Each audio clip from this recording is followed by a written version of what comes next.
Hello, everybody, and welcome to Erndale's. Thank you for joining me today. I am in the studio today because it's raining. If you watch my last video, today is Victoria Day in Canada, and if you watch my last video, I said that it would maybe be raining. Well, it is. So I'm up here. I think I'm going to be doing some cross stitch today because I have not cross stitched in months, maybe even before Christmas. I was working on that little fox. Well, I was working on several things, but today I think I want to do that little fox. I have not done any stitching of any kind yet, except for that crochet that I'm doing with my little blanket. But I haven't done any stitching in this motion, so I'm going to try it out. Actually, I have played the piano, not well, but I played the piano. I have crocheted. I have done some gardening. What else have I done? Little by little, I'm sort of getting my fun back, the things that I love to do. The piano was a big thing. That was really bugging me that I couldn't sit down and play the piano. But I did sit down and I played just in 2 octaves, so I only went 1 octave with my bad arm. And I thought, oh, the next time I tried it, I thought, I'm going to challenge myself and go into the higher octave. Well, I can't move my arm out away from my body too far. So I was leaning way over. That was funny. Gary was watching me, he was laughing. He says, well, this is quite exciting. You're really moving and sliding my bum along the bench. It was crazy. Anyway, it was just so nice to play. So yeah, I have managed to do a few things, but I have not done this motion. So I'll see if I can do that. But yesterday after I was in the garden all day long, when I went to bed at night, it was the other arm, my good arm, that was really aching. It wasn't the one, even though I actually did do some pulling of weeds with my broken shoulder arm. But I was very gentle with it. I only used it if I knew that I wasn't going to get a lot of resistance, because that would really hurt. But things are improving. I'm doing more, and so I just want to say thank you to everybody who has left me beautiful messages of encouragement and get well wishes. It's meant a lot to me. And also thank you to all my subscribers. I'm very happy to see new subscribers all the time, and you're very welcome here at Erndale's. But I'm very thankful for all of you, not just the new ones, but for everybody. I love your comments. Keep them coming. And I decided, just a minute, hold on. Okay. My recording thing has fallen out of my ear. I decided that my videos have always been on a vlog style. I'm not a podcaster. So, I do so many different things that it's impossible for me to stick to one thing. I'm not that person who's going to stick to one type of craft. I'm all over the place. And in a week, I might work on 20 different things. And that's just how I've always been. That's how I work. And now with gardening season rolling in there, for sure, I'm all over the place. So I decided that what I'm going to do, at least throughout the summer, I'm going to do a weekly video. And sometimes I might do more than one. But for sure, I'll do a weekly video. But I'm going to do it chronologically, like I sort of did in the other one. I did that by fluke, really, the one previous to this one. But I'm going to do it day by day, or if I do a recording, I'll say what day it was, and then it'll go through the week, and so it'll be more of a vlog of my week, what I worked on, what I did, and that's the way I'm going to do it for a few months anyway. And just that, instead of trying to concentrate on one thing for one video, it'll be several things in a video. Yesterday, while I was walking around the garden, I had a look at my rhubarb patch. Well, I have 3 or 4 rhubarb patches. I get a lot of rhubarb every year. And I usually just freeze it. Well, I do make stuff with it while it's fresh as well, but I freeze a lot of it. And then I I put it in my oatmeal in the morning, and I put frozen rhubarb, frozen raspberries, cinnamon, and ginger. And oh man, that's really good. So it's getting, my rhubarb is almost ready to harvest now. So I think there might be a cooking rhubarb, something coming up in one of the videos. But until then, it's going to be, today I did this, today I did that, yesterday I did that, da, da, da, da, da. So that's how it's going to be. In the meantime, I did a big cleanup here. When did I do this? Last week, I think I did this with my one arm and both my legs. I did a big cleanup of the studio. So I'll take you around and show you what I did and how it looks now. I changed a few things around. Again, I'm not going to stop doing those kind of things. I love to move furniture around. I've been that person all my life, and I can only stand things one way for a while, and then I got to move them. So I did that up here, sort of behind Gary's back. He didn't know what I was doing, and he had a fit when he came up and saw what I did, but I didn't use my bad arm. I only used my good arm and my legs. So I will show you what I did up here. And then I think I'm going to dig out a cross-stitch piece that I have not picked up in months, maybe even before Christmas, my little fox, and I'm going to work on that. I have such a hankering to work on that little fox. I don't know why, but that's what I'm going to do. And so let's do the little quick tour, and then I'm going to get my fox out and do a little stitching. I hope it's going to go good. We'll see. So we're starting the tour in the stairwell. I have a few pieces of quilting. It's not even quilted yet. I was starting a quilt, and then I did that last piece and I didn't like it, so I quit. So I just have them hanging here. And I have some of my dishes when I was a little girl. And there are some dolls up here. So I'm going to walk up the stairs. Hold on while I go, because I'm not very steady on stairs for some reason. I'll flip you around this way. There we go. There's a few vintage dolls. There's a Tammy and a Tressie and a Tammy and I can't remember what that last one's name is. Yeah, and then I've got a few things over here.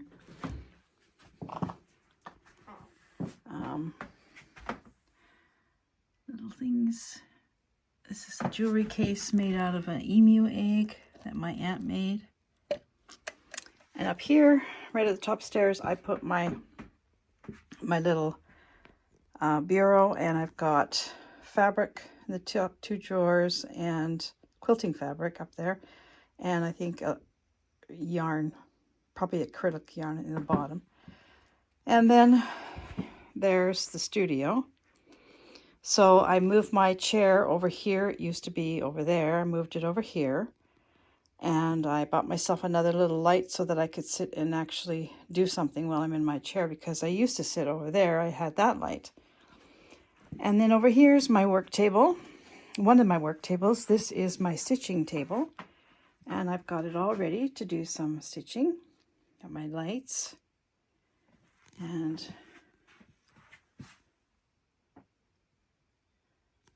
I got that little box. That's mine from my childhood, but I found this one in a shop not too long ago.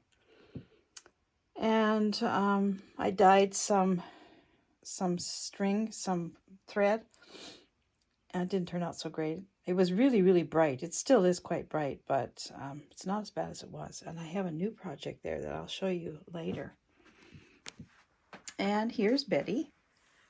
Betty is one of my childhood dolls. One of these days, I'm going to show you my doll collection. I've got dolls all over the house, but I do have some in one area too. This is Betty. I got her when I was 4 years old.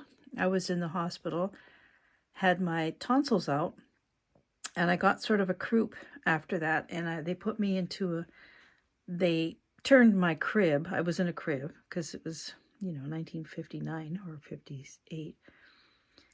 they turned my crib into sort of a tent, an oxygen tent, and it had a slit in it, and you could see somebody's hand come through there to look after you. And one day when I was in there, she came through the slit via my dad's hand. Anyway, that's Betty. I forgot to show you one of my Chatty Cathys. This is one of my Chatty Cathys. She is a Canadian Cathy. She's beautiful. So, yeah. Then we have, this is new. Oh, I gotta switch hands. This is new. This is new. I bought myself a little TV because I have been watching videos on my camera or on my phone all the time, and I am dealing with cataracts at the moment, and I'm having them off in the fall. But in the meantime, I decided to get myself a small TV that I could watch YouTube on, and it is a game changer. I love it. I'm watching more than YouTube on it, though. That's the problem, but that's okay. And then I've got some sock yarn there, and at the bottom, I've got cross-stitch magazines, patterns, fabric. Oh, and here's Paul. Paul is my oldest doll, I believe. I don't really know how old Paul is, but I picked Paul up, 15, 20 years ago at an antique store. He was in pieces in a box, and he is in very bad shape. He is composition. He's probably, I would say, from the 20s. And he's very big. So I bodied him. I put his body together. His whole body is composition. And so I had to string him together. So I did that, and I dressed him, and I love him. He's such a cute guy. Really big doll. Somebody must have had a lot of fun with him. Now, I don't know if Paul is a boy, but I turned him into a boy. I don't know. It probably had a wig on it and was a girl. But he has no wig, so he's a boy.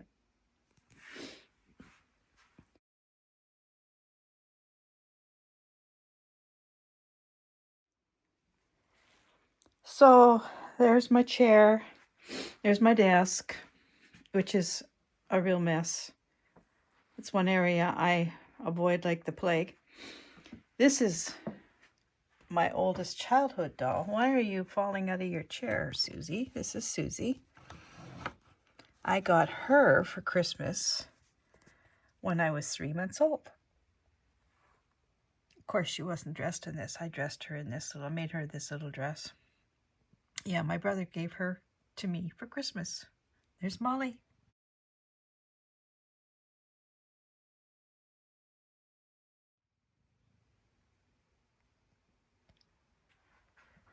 So that's the messy desk. We'll go into the working area now. This is one of my bookcases. I got another bookcase downstairs full of craft stuff too. But this is mostly the stuff that I use. And this is where, here, my sewing machine used to be. And I was tired of being in the corner. I felt like I wanted to branch out to some light. So I have moved the sewing machine way down in front of the window. And this is one of my ironing boards. If I'm doing a long piece or something, I use this. And this is my work table, my cutting table. I do a lot on this, actually. I like the height of it. It's really nice for sitting or standing. And I have some storage under there, just totes of mostly fabric. And I have a very squeaky floor. And on that little back wall, I have a few things that I have done over the years. I pop it up. Those are some of my hat, I called it my hat series, mug rugs. I think I had 20 different ones that I designed, and I did them on my own. And there's a picture of Gary and I a long time ago. And I designed that little angel. These are all antique bone mostly, but crochet hooks from my great-grandmothers, 2 of them. And I think one of them might be from my grandma too, that I never knew. She passed away when my dad was just a little child. I think he was 7 or something. But yeah, those are all the antique bone crochet hooks from my family. And this is a jewelry hanger my aunt made. And this little cross-stitch picture I made for my mother-in-law years ago, and after she passed, my sister-in-law gave it back to me, so it's a treasure. And then I have another area to iron. This is I use mostly if I'm sewing something and I have to iron as I'm sewing. I use this area. And here I've got lots of storage.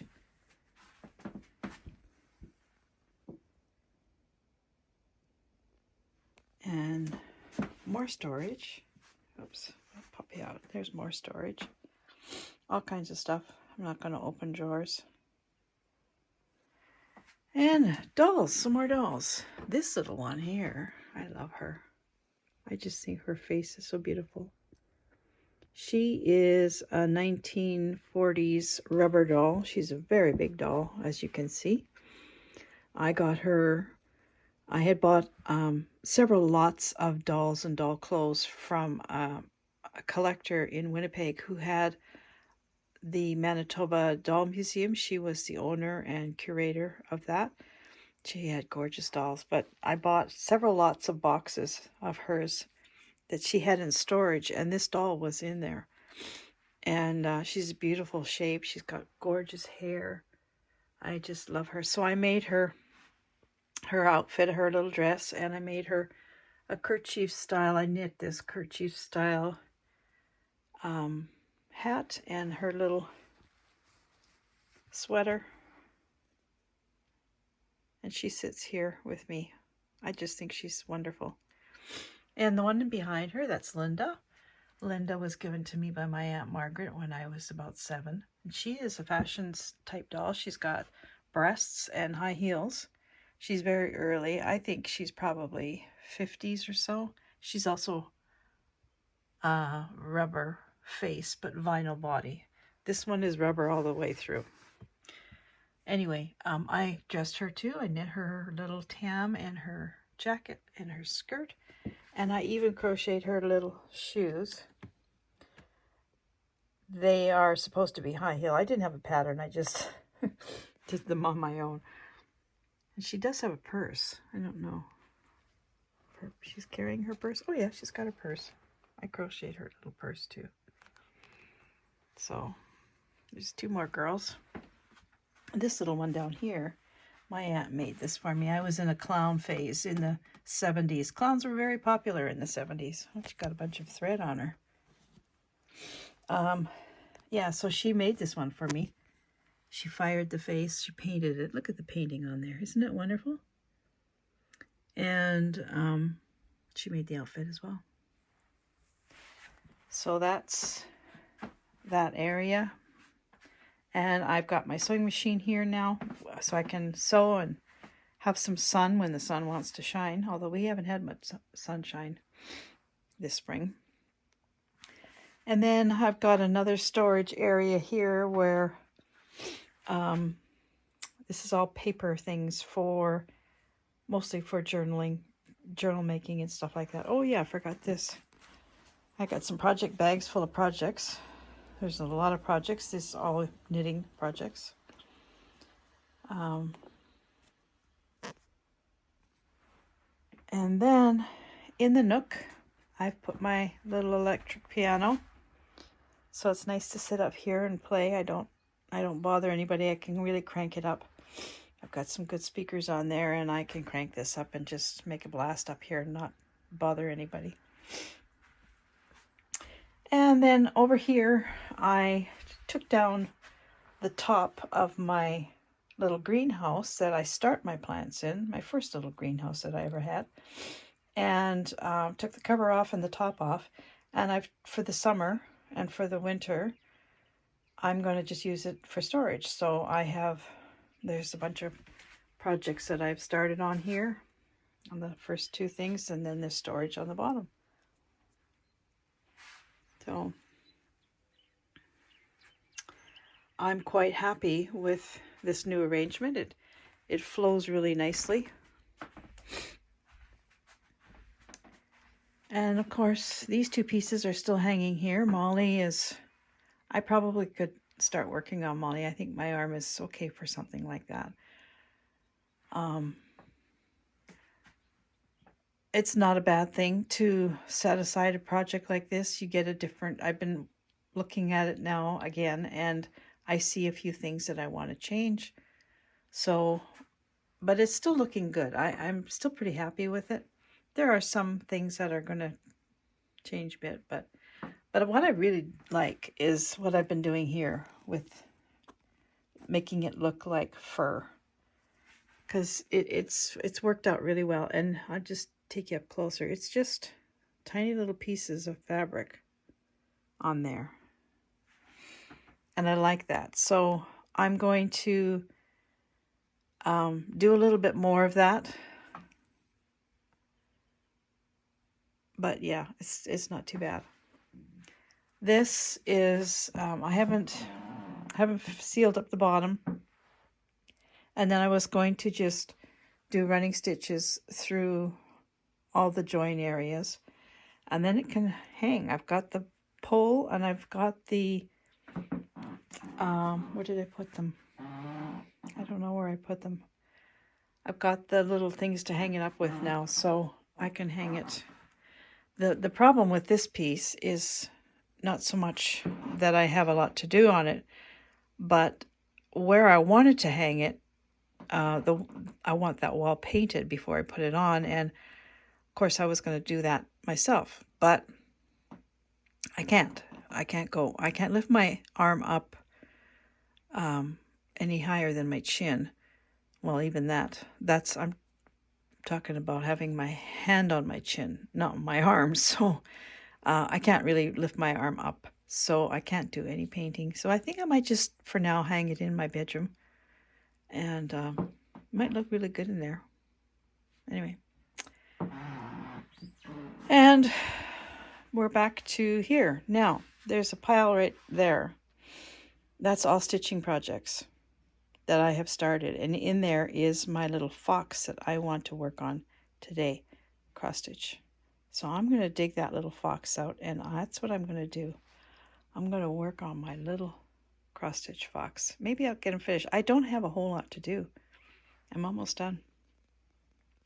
So I'm going to get that out now. I'll be honest with you, I really don't remember what's in here or what's under here. But oh gee, there's a lot of stuff under here. Oh yeah, I was going to put this on a bag. Friendship Street. I have some very special friends, but we live far apart, so I've gathered them together in a village in my heart. I sort of think of my YouTube channel in that way. It's a village in my heart where we all live. We all live on a shady street in cheerful harmony. As we flit from porch to porch, we're as happy as can be.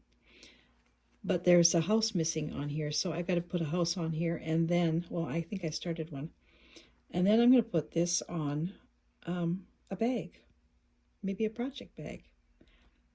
I love that. This is how I think of you all. We all live on Friendship Street. That's one thing. Oh gosh, I know what this is. This is on perforated paper. This was a pattern. Oh gosh, there's yarn and everything here. This was this little thing here, a little Halloween decoration. I'll have to finish that. I'll give it to Jonathan. That's right up his alley. See, this is what I mean about I don't do one thing at a time. Here we go. Here's my fox. Here we go. Look at him. Isn't he sweet? I love this. This is A Year in the Woods. The fox from A Year in the Woods. I want to get this done so badly. Yeah, I'm going to work on this today. That's what I'm going to do. I'll put this over here, but I'm anxious to see what else is in here. Oh yeah, I remember this too. This is an Easter egg. Except I'm not doing it as an Easter egg. It is this one here. I like it better done in the red, actually, because you can actually see the detail on it. But yeah, that's this one. So there's another thing to finish. I got lots of cross-stitch things. Oh gosh, what is this? Oh, I remember what this is. I was making a boy angel. You know that angel that's hanging on my... I was designing this boy. Yes. Okay. I got to get back to that too. I even got it all drawn out here.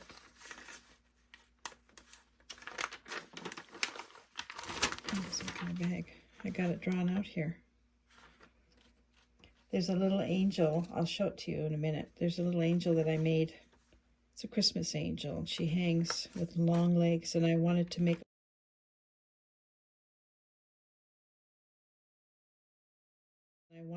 a boy with pants, so I drew one out.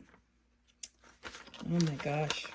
That's why a lot of my fabric is missing. What is this? Oh my gosh. I thought I fixed this. I gotta do this.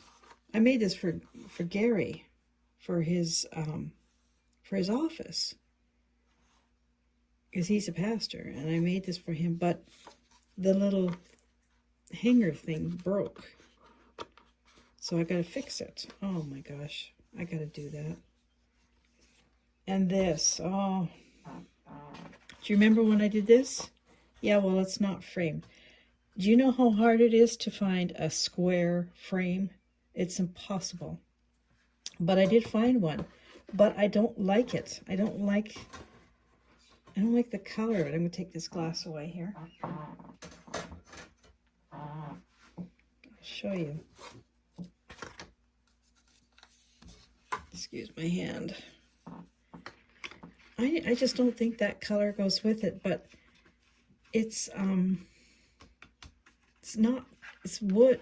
Oh, it is wood, but it's got some kind of a plasticky cover on it, and I can't paint it. I've tried painting it and paint won't stick to it. So if any of you can figure out how I could change the color, I wouldn't mind it if it was a little bit darker, but I just don't really think it goes with this for some reason. So I've started to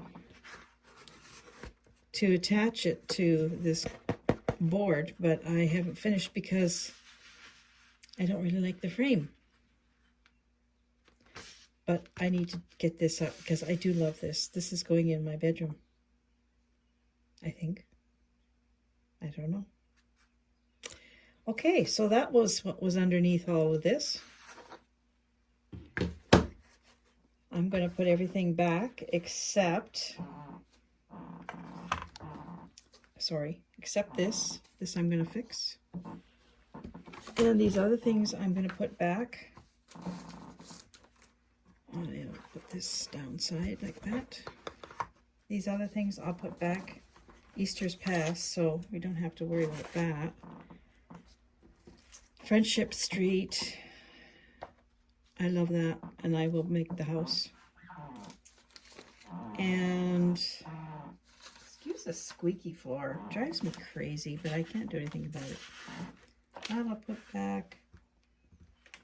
And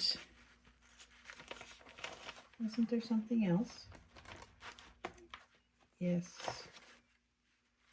Everything's in there now. And I'll cover that all back up.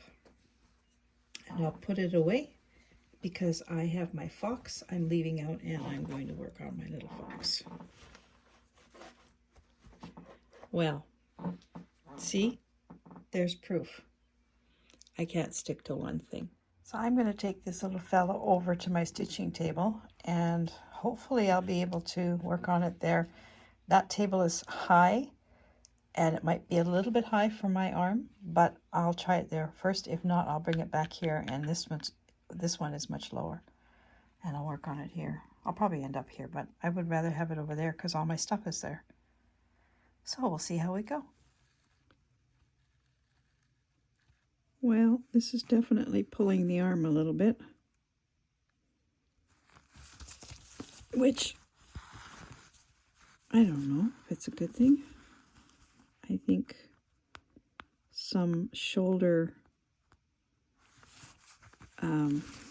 ligaments, maybe muscles, are getting pulled, which is okay because that's one of the exercises that I'm supposed to be doing, is to pull out those ligaments and tendons a bit. The physiotherapist told me that the 6 weeks, 5 or 6 weeks that I had my arm in a sling, as well as the brace wasn't so much the problem, but the sling really contracted up my ligaments in the elbow as well as the shoulder. And what that means is that those ligaments and tendons and muscles are all shortened. And so when you go to stretch them out now, they pull and they hurt. Oh, I got a knot in my thread. Of course I do. So the exercises that I've been given are to stretch that out. And also for the rotation of the shoulder, because there's really not a whole lot of... Oh, I hate it when this happens. There's my needle. The exercises are to loosen that all up and stretch it out. I couldn't even do this with my hand a couple weeks ago. I couldn't even turn it. It hurt even into my hand because, you know, they're all connected. All those ligaments and tendons and muscles. It's just not one. There's a group of them, and they all work together, or they don't work together. So, and having my arm in a sling for all that time really messed things up. And I remember when I went to see the orthopedic specialist, the first thing he told me when he saw me, well, one of the first things he told me was to try and get my arm down as much as I could. And I did try to keep it out of the sling because I had the brace. The brace, or the cast, whatever you call it, was keeping the bone in place to heal. But the sling was kind of a comfort so that I knew that I wouldn't be moving that arm around. And he told me he wanted that arm to hang down more. And I now know why he said that. But I couldn't do it all the time because I also have lymphedema in that arm from my mastectomy.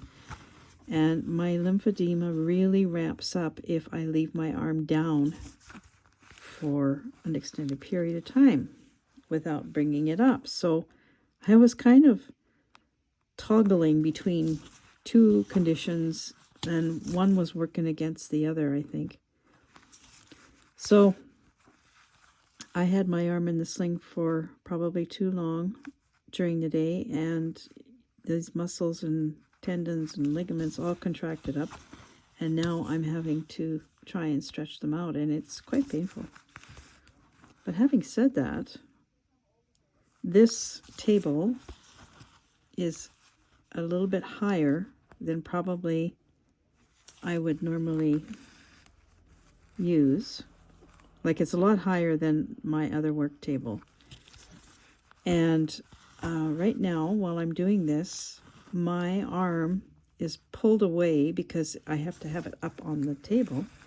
My arm is pulled away about 3 inches from my body, and I really think that that's probably the furthest it's been since I broke my shoulder. So I can't see how it's going to hurt me. It's actually not even hurting.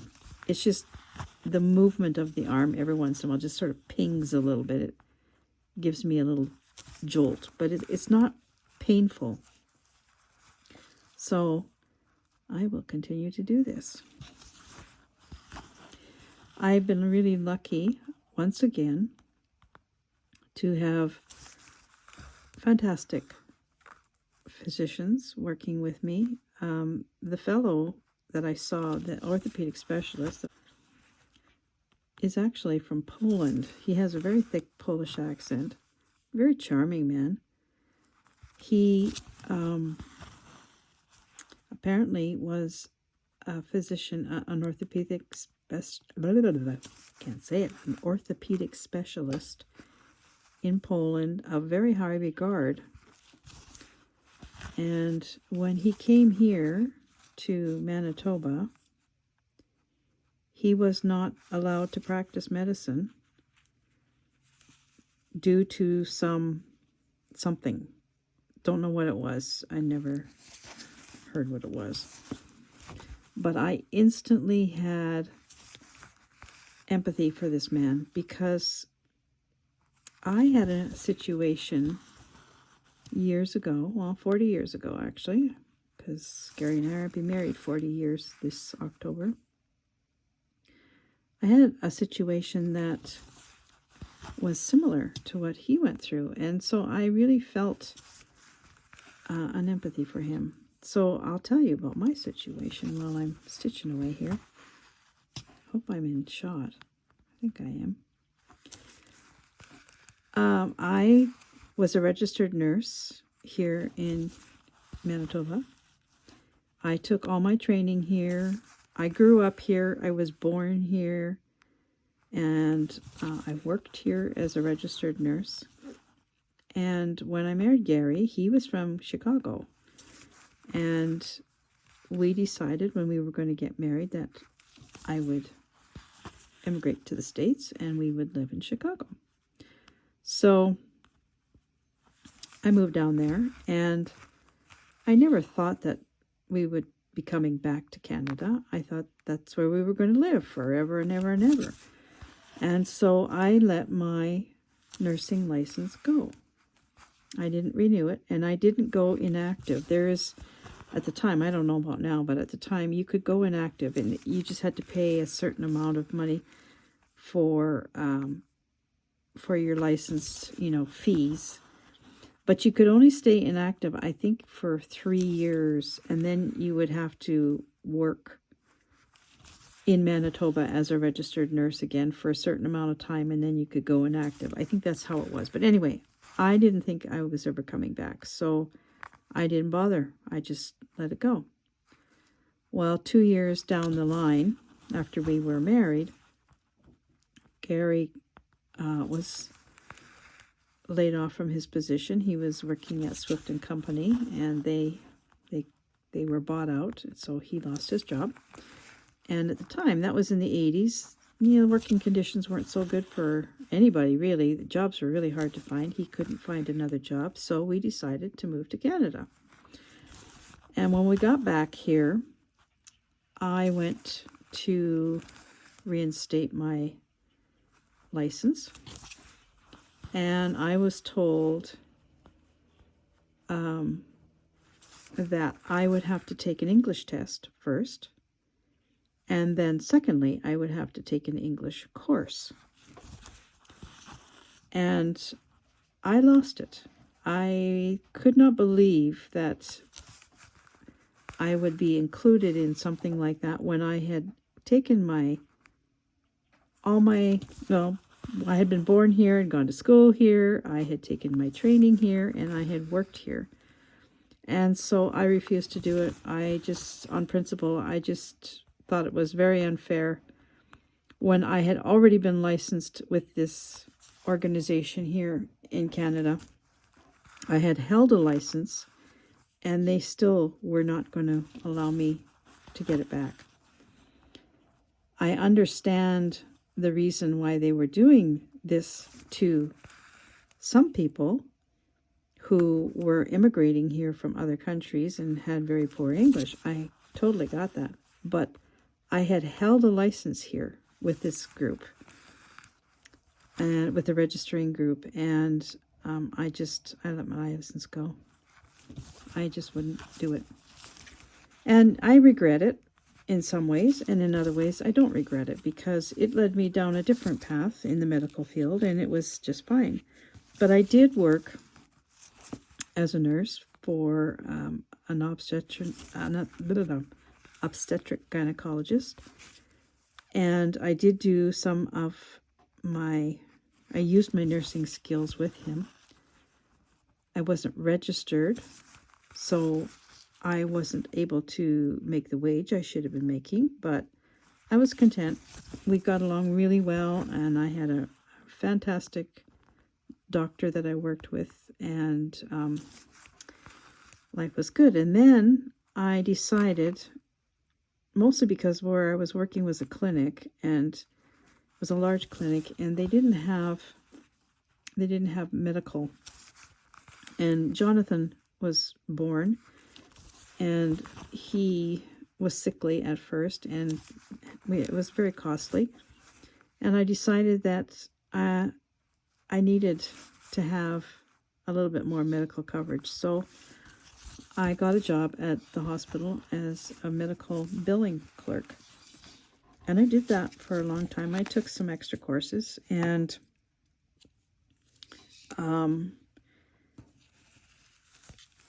I enjoyed it. And actually, I continued with that until I retired. But in that time, I was working with specialists, some of which were oncologists. And again, I was working in obs-gyne. And I used my training there as well, because, you know, these doctors were doing very difficult procedures and surgeries and things, and they didn't have to tell me every little thing. I knew a lot of the stuff that they were doing, so it was a benefit to me. You know, my training paid off. So I'm just looking here to see where I go next. I got a lot of fill-in. This is all white in here. And then this is white up in here. And then there's his ears go here. Oh, it's nice to be stitching again. It really is. I think I'll work on the tail. Anyway, because of my situation with my own registration, I felt really bad for this doctor. And I really, you know, I don't know. I find some of these things that go on, you know, they make these rules for a reason, but everybody has to be included in it. And it's just, you know, this is how life goes, isn't it? It seems like there's no question as to why some of this stuff is done. Once somebody decides that this is the way it's going to be, it's got to be that way for everybody. And I don't always agree with that. I don't think it's really fair. And I still think in my case it was not fair. I trained here. I grew up here. I went to school here. I worked here.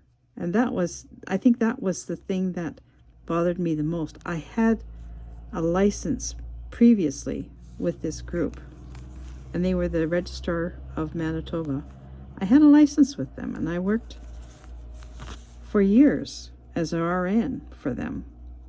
And yet I had to take an English course. Anyway, that is how it was. Well, I think I'm going to continue doing this,